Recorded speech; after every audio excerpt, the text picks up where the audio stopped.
कल मेरे पास को 2 बच्चे आए। उन्होंने कहा सर हमने 2 मेंस दिए पर फाइनल सिलेक्शन नहीं हो रहा है, कहीं न कहीं वो 5-7 नंबर का लेके रह जाता है।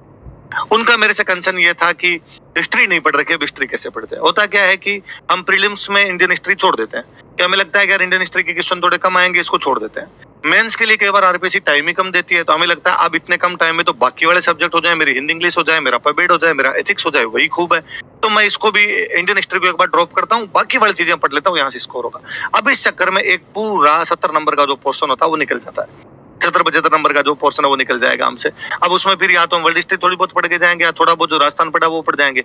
अब हम कोशिश करेंगे नहीं, इंडियन हिस्ट्री पे भी हम पूरा ही ध्यान दें, उस पे भी हम उतना ही ध्यान दें जितना बाकी सब्जेक्ट पे देते हैं, क्योंकि शांति काल हम दे सकते हो तो हम ध्यान दें, ताकि मेंस के अंदर उधर भी हमारे नंबर है। बूंद बूंद से घड़ा बढ़ता है, सब सब्जेक्ट में नंबर लाएंगे तभी हमारी पार पड़ेगी। तो हम ऐसी चीजों पे भी ध्यान देंगे जिन पे हम प्री और मेंस में ध्यान ना दे पाते, या किसी भी वजह से उनको छोड़ना पड़ता है, अब ना छोड़े, अब हम तैयार कर ले, ताकि वैकेंसी आए तब हम भले ही दूसरे सब्जेक्ट पर ध्यान दें, क्योंकि ये पहले से हमारे तैयार होंगे।